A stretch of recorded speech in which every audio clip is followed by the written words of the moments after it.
nước con cao tôi cho tung ca chỉ có chấm này đi năm này đôi chấm liệt hàng được coi như đôi chấm đức.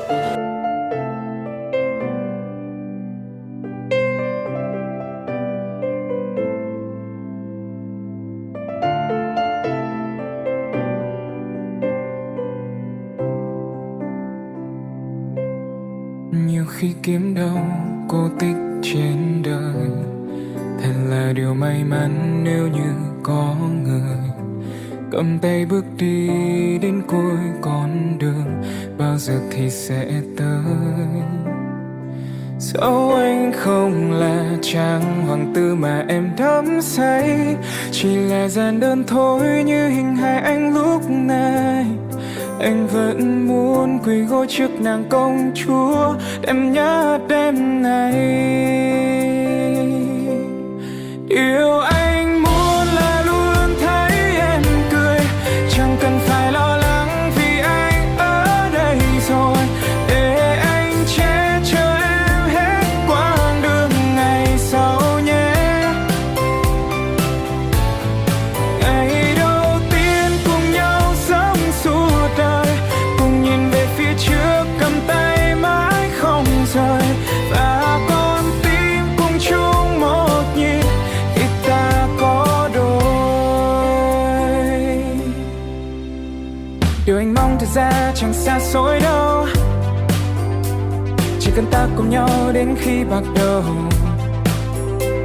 Dù mai sau nhiều điều làm ta lo âu, yes I know, yes I know. Dẫu anh không là chàng hoàng tử mà em đắm say, chỉ là gian đơn thôi như hình hài anh lúc này. Anh vẫn muốn quỳ gối trước nàng công chúa, em nhớ đêm nay. Thứ nhất mình ta mà mai rồi biết xem nó tận đời bên này băng ra mà đẹp dâu và mình ta quăng lên niềm tin thông rắn lên rồi anh ăn mít mà thì nó thông rắn lên anh ăn tôi chịu đồng ra trên cây từng này ở tôi chịu đồng ra lăng vào năm đây úp cọ đi ngay bên trong giống đời ở đâu mình ta bưng lên bro tôi được nhớ rồi coi hàng bên đây nhau anh ăn mình ta thồn lên ở đây đặt gạ đông sang nó tận đời này mít ma cái đất coi mít ma cái đất này đi đâu năm này.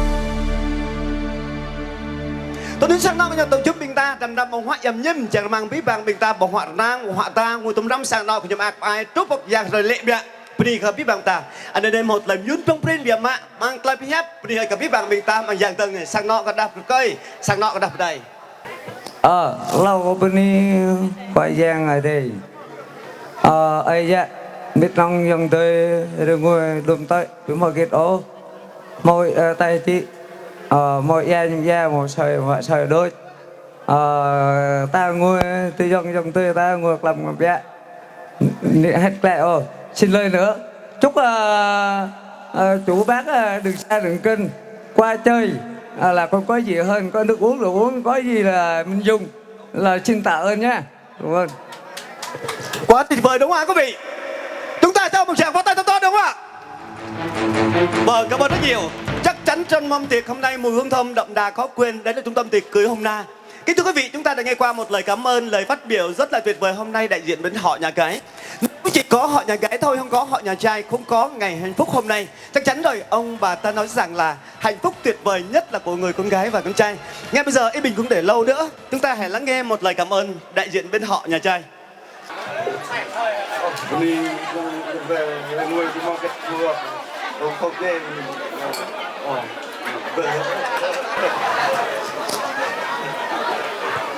Vâng, kính thưa toàn thể quý vị khách quý, chúng ta đã nghe qua một lời phát biểu rất là tuyệt vời hôm nay của gia đình Quân bên họ. Một lần nữa quý vị chúng ta hãy cho một tràng pháo tay thật tốt đúng không ạ? Vâng, cảm ơn rất nhiều. Giây phút này đây chúng tôi làm thủ tục. Người ta nói rằng là công của người cha người mẹ ta nóng con cái của mình cho đến ngày hôm nay, đến độ tuổi yêu và được yêu, đã tìm đến hạnh phúc của mình. Chúng tôi trân trọng mời quý vị hãy vướng về sân khấu để chào đón nhân viên ưu tú nhất của đội ngũ trung tâm tiệc cưới hôm nay, Dương Gia Gia Bài Tỉnh của đôi bạn trẻ hôm nay. Xin trân trọng quý mời. Để làm một nền hình ảnh rất là tuyệt vời hôm nay, đấy là trung tâm tiệc cưới hôm nay luôn luôn phục vụ, luôn luôn tận tình chu đáo.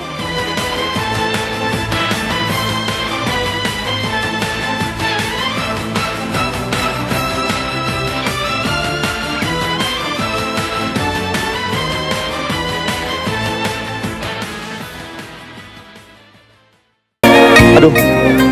Yêu ơi, em bật mic thêm đi. Rất là tuyệt vời đúng không ạ quý vị? Một lần nữa em mình cảm ơn cô dâu và chủ đề của chúng ta rất là tuyệt vời. Nhân viên múa để hướng dẫn cho khách bước đi của cô dâu và chủ đề rất là tuyệt vời. Vâng, chắc chắn rồi. Tôi chúc bố mẹ nhân ạ. Vâng, cảm ơn ạ. Cô dâu và chủ đề chúng ta đứng xuống sân khấu tình yêu của mình ạ. Cô dâu đưa cho mẹ nào, cô dâu đưa cho mẹ nào, dâng cho mẹ nào. Cảm ơn rất nhiều ạ. Vâng. Vâng. Ông bà xôi ơi, hôm nay chúng ta đã có dâu hiền và diệp thảo rồi. Chúng ta tạo hình U nào, tạo hình U nào. Vâng, kính thưa quý vị, đi thắt chặt tình yêu trong gia hôm nay bắt đầu. Chúng ta đều đồng hành với chương trình hôm nay được không ạ? Ly của quý vị đâu ạ? Ly tất cả mọi người đâu ạ? Chúng ta nâng ly nào, đến nào. 1, 2, 3, yo. Vâng, xin các bạn chương trình trên chúc cho đình. Phút giây mong chờ ngày hôm nay đến rồi, lúc em thức dậy lòng bỗng thấy xôn xang. Ngày hôm nay ngày vui nhất trong cuộc đời, ngày em sẽ là một nửa đời anh. Tiếng chuông ngân lên giờ thiêng liêng đến rồi, mắt em long lanh giọt nước mắt khẽ rơi. Niềm hạnh phúc hòa theo nước mắt em rồi, nụ hôn ấm nồng đặt lên khóe môi. Ngày vui nhất đời anh, ngày vui nhất đời em, trong chiếc thiệp xinh xinh có tên hai đứa mình. Ngàn lời chúc bình an, đôi bàn tay siết chặt, hai chiếc nhẫn kết lại minh chứng cho ngày vui nhất.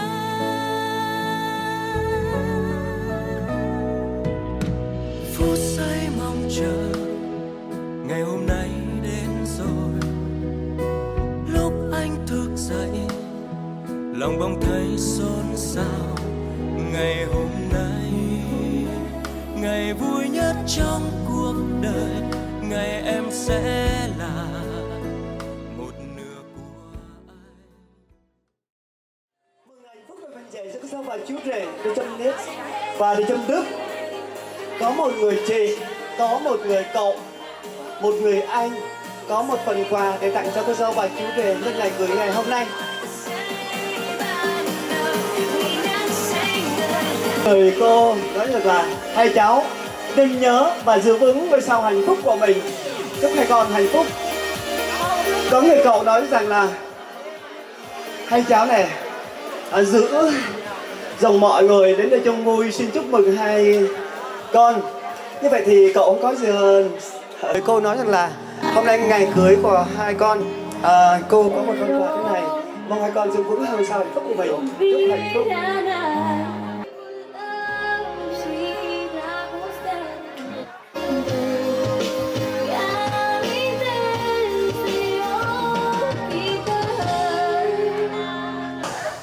Và để chung vui cô dâu chủ rể trong trưa hôm nay, sau đây là một ca khúc rất là quen thuộc của ca sĩ Lam Trường, một ca khúc mang tên Tình Không Biên Giới. Xin mời quý vị cùng lắng nghe.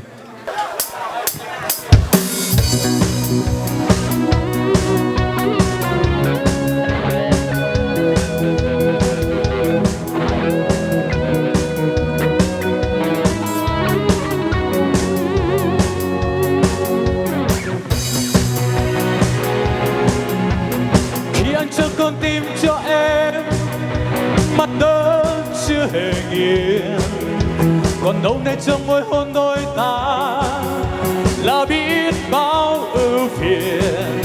Và khi đôi ta xa nhau em ơi, anh vẫn nhớ em mãi thôi. Một ngày cách xa, một ngày đớn đau, một ngày ước mong sao cho đôi ta bên nhau. Tình không biên giới, tình càng thiên biến, tình trong xa cách, tình càng khó quên. Tình mong em tới một lời ngủ yên, ngày ngày vút về để còn thấy em trong tim.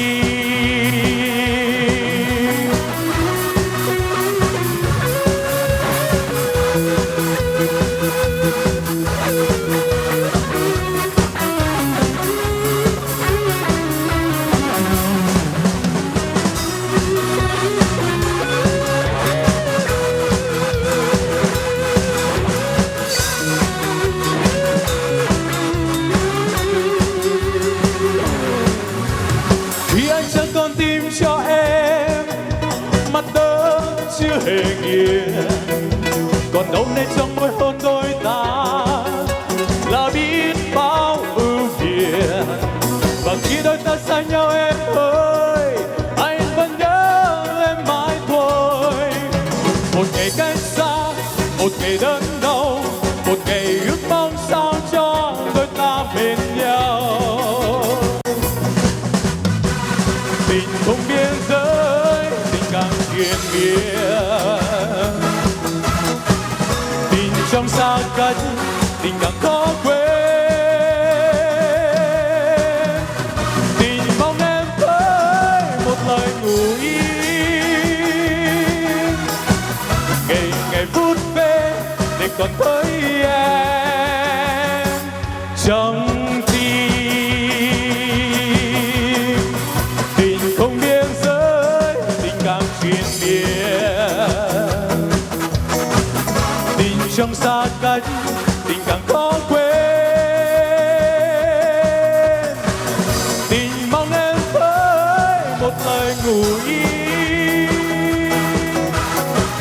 ngày ngày vút về để còn thấy em trong tim.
trọn đời.